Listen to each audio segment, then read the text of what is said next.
Hello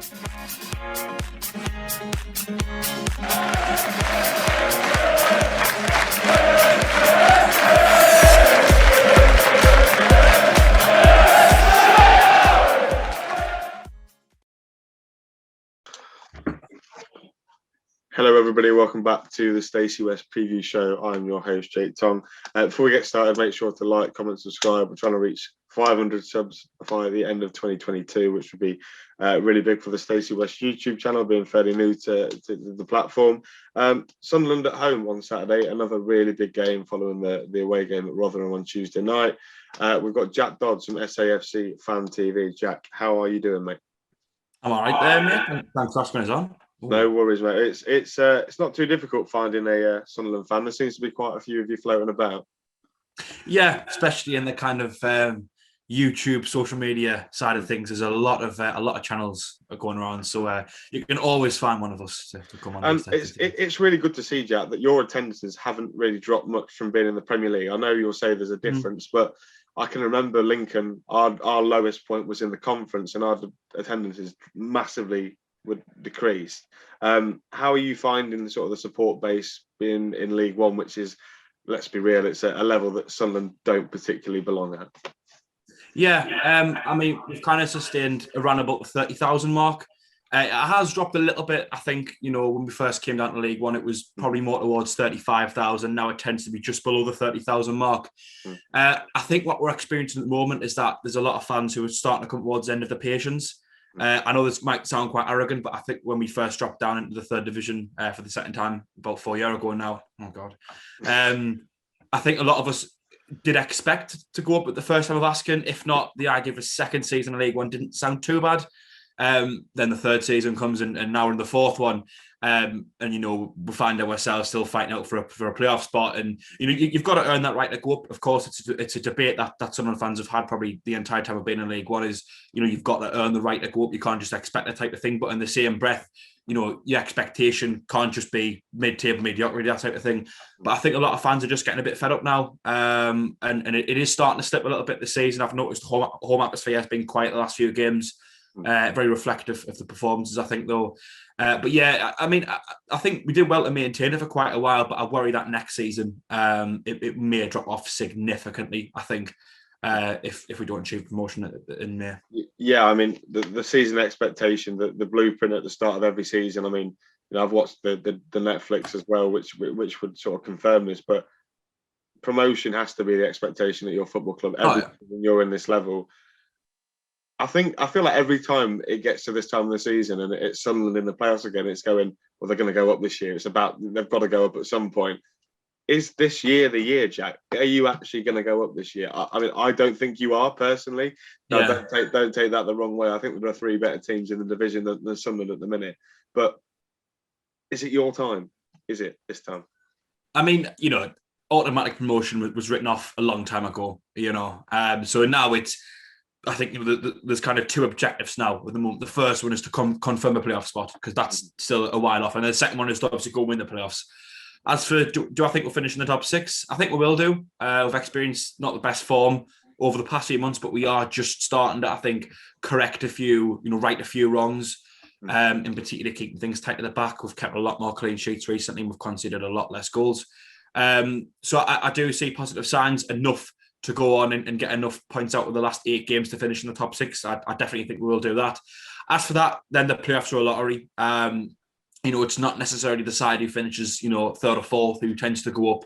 It tends to be the team who enters it in the best form. I look at last season in League One, Blackpool were about mid-table, I think, in January, February time, but went on a really, really long, good run of strung loads of wins together and then ended up winning the playoffs. When we went in the playoffs, both times we've been in, we had poor form in the last kind of 5-6 games of the season, both the first season and last season in League One as well. So I think, to be honest, what a large part of it comes down to is if we can go into good form in the last, what's now 8 games of the season, we are starting to, like I say, correct a few things that I think we need to get in there. If we can come in good form, then I'm pretty confident we'll do, because I do think the side that tends to get promoted from the playoffs is the one that just has the best form going into it. Yeah, we'll discuss the playoffs a bit later on, Jack. There's something I need to bring up with you from last year, obviously. Alex Neil, then, fairly new manager at Sunderland, replacing Lee Johnson, who I think he's gone to join a career in WWE after that choke slam on Conor McGrandles at the Stadium of Light a few weeks ago. Good appointment, really good appointment on the outside. Championship experience. Has he massively improved Sunderland? Because it looks outside going in, it looks like it's improved you a significant amount. Yeah, I mean, when he first came in, don't get me wrong, there didn't appear to be a massive change, but he was coming into a squad where I think there was a mixture of players with different problems. We had a lot of players who I think were lacking minutes and fitness. A few lads who were signed in January haven't really played much this season or been left out the squad for significant periods of time. And equally, I think there were a lot of lads who played too many minutes over the course of the season.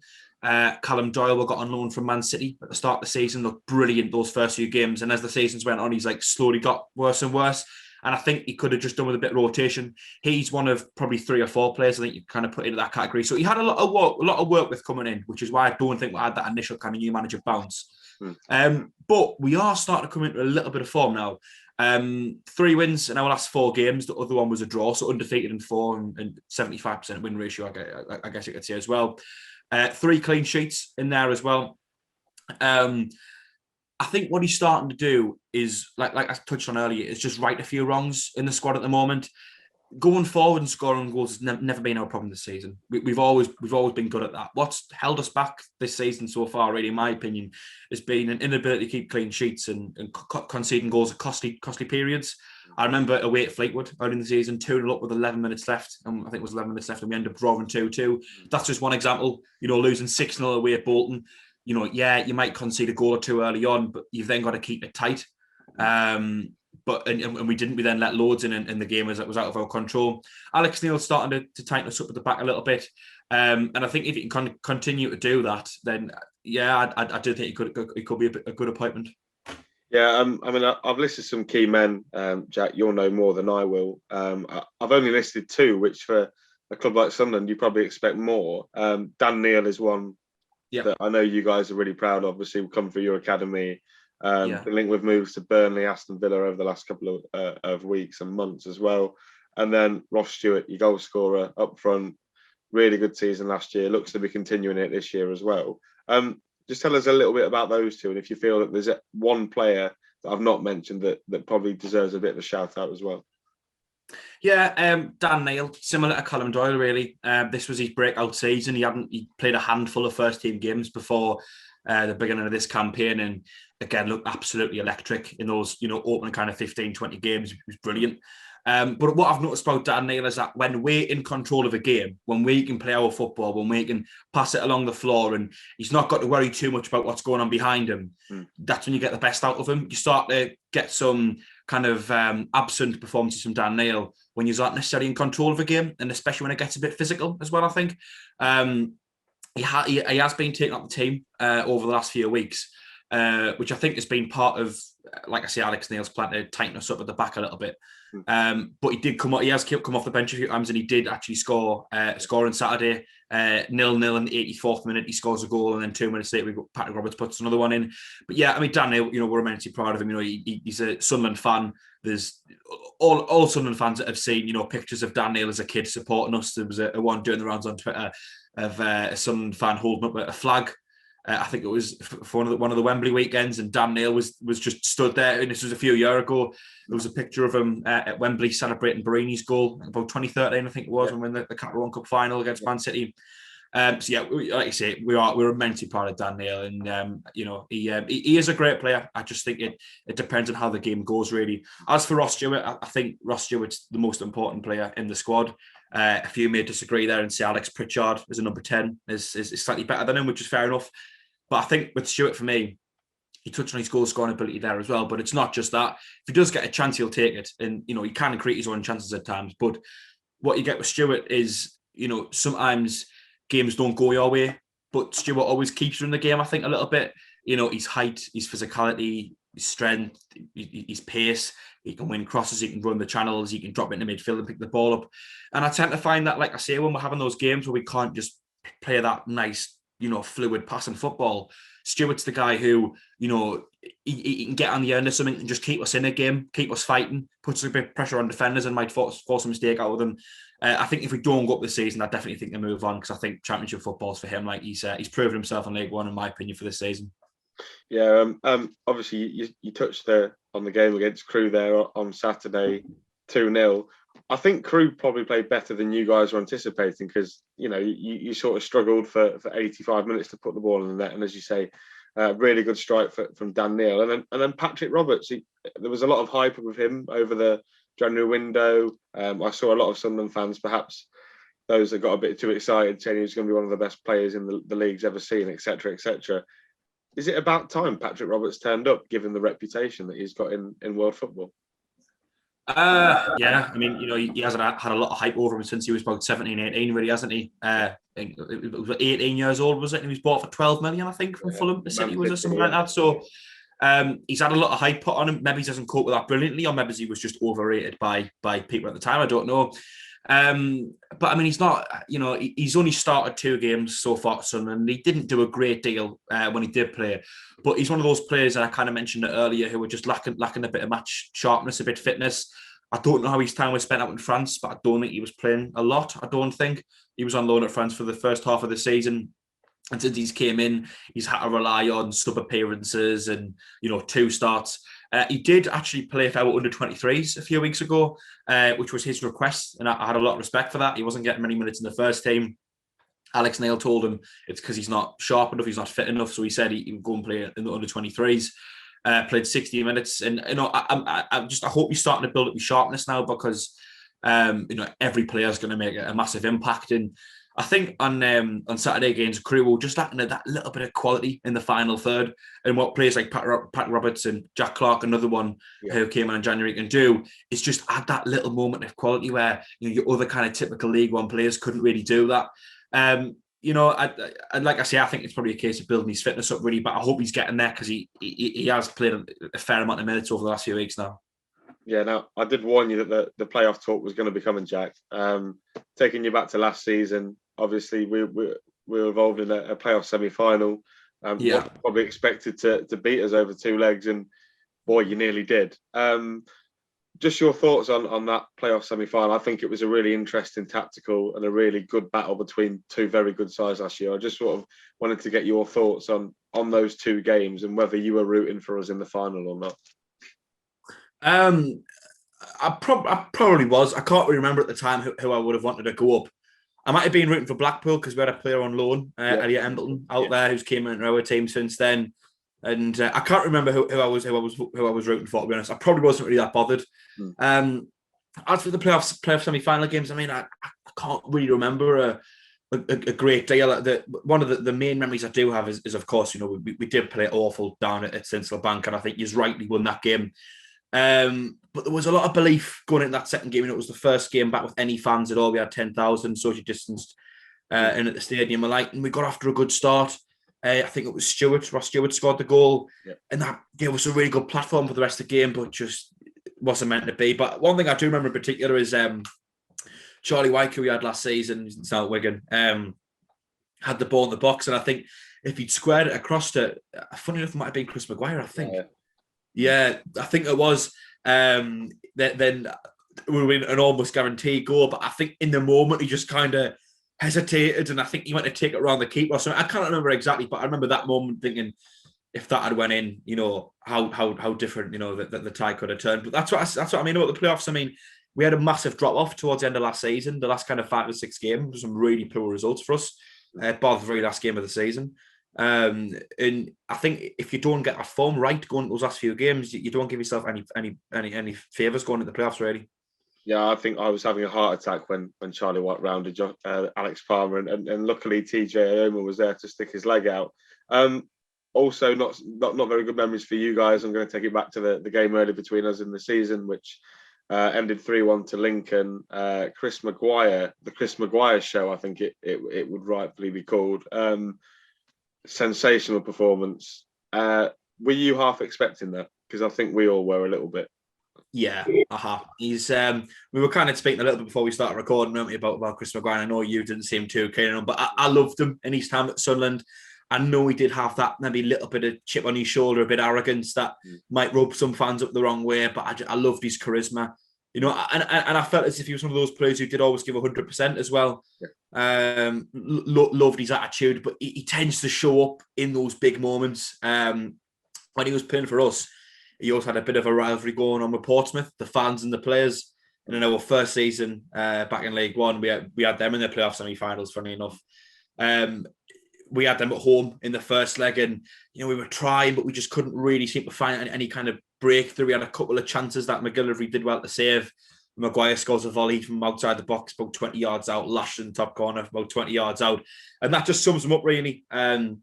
He will go quiet for large periods of the season, and that's why I think he's never made the step up to Championship football. And I think that's part of the reason why we didn't renew his contract at the end of last season. But, when he, in those big games, he does turn up, and I think he'd have been feeling the occasion, and he thrives off big occasions. He thrives off the crowd, and I think he thrives off high stakes. It was written in the stars, really, I think, wasn't it, really, from getting a hat-trick? Yeah, can you remember much from the game? Obviously, I think Lincoln came with a game plan to let your centre-halves, because you played through at the back with Doyle. Bailey Wright was missing, so you were playing two other central defenders that I now can't name. You sort of had the ball with your centre-halves most of the game, didn't you? And you couldn't get out in terms of midfield, pass it into midfield. Were you quite impressed with Lincoln, and are you still surprised in a way to see that I know we're sort of safe from relegation now, kind of, touch wood. But are you surprised to see Lincoln down as far as we are, considering what the one performance you've already seen of us this season?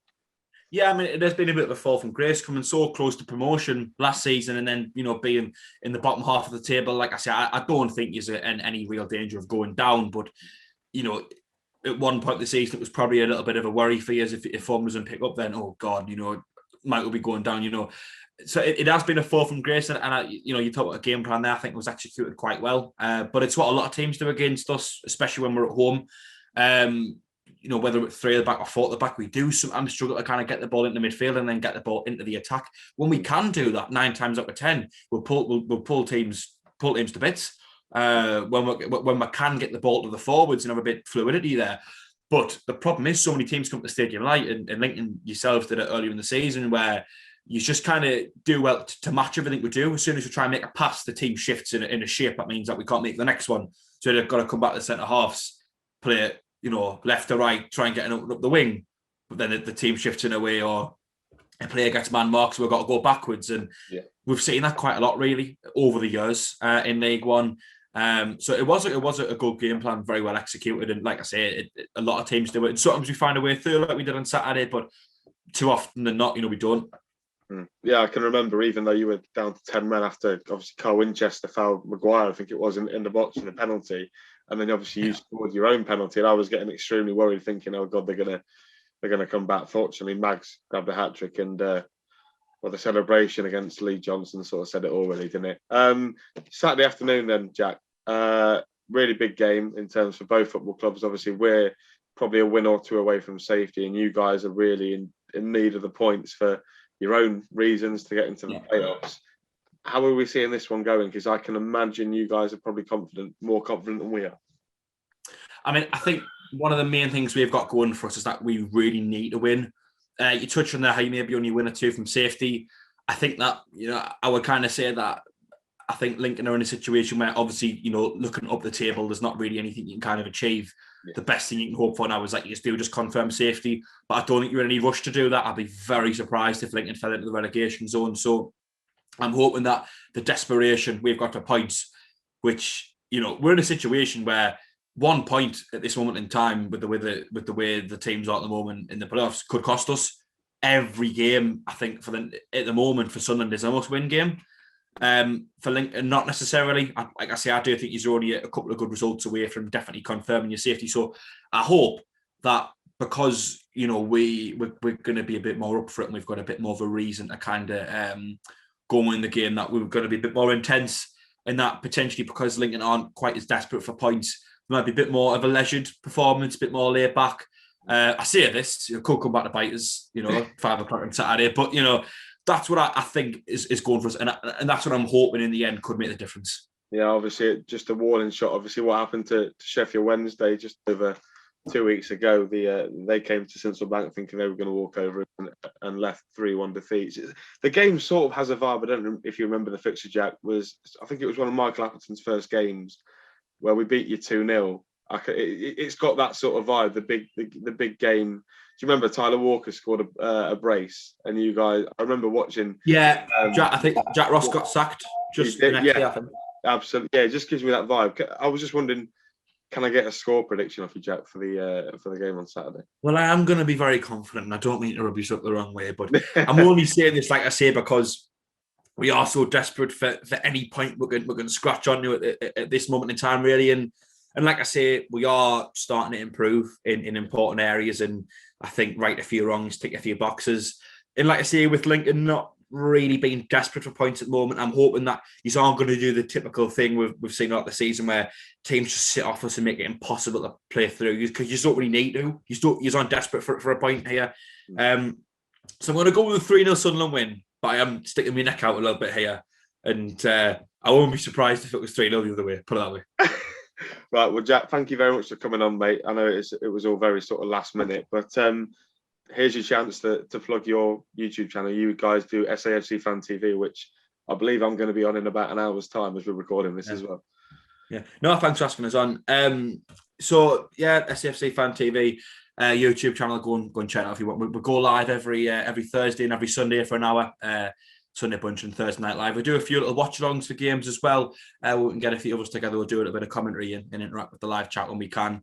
When Sunderland's playing, as well as doing interviews outside the ground, which I'm sure everyone's familiar with that concept and loves watching angry fans shout on a nice Sunday morning after they've had a poor result. So if you want to go over and check the channel out, Jake will be coming on, like he says, in about an hour's time, roughly, from recording for Thursday Night Live. We will be live tonight. So if you want to go and have a look at that, subscribe if you like the content, why not? But like I say, Jake, thanks for having us on. No worries, mate. There's plenty of meltdowns from Sunderland fans about games with Lincoln, so go and fill your boots. There's quite a few moments for you to pick bomb from. But anyway, Jack, thanks. I think it might be one of the most viewed videos on our channel. Actually, Brilliant. Is the post-match interview. When we got beat 2-0 in the game you just mentioned. Yeah. What a shame. What a shame. Anyway, Jack, thanks for coming on, mate. Everyone else, make sure to like, comment, subscribe, and we will see you next week for another Sky Bet League One preview. Thank you for watching.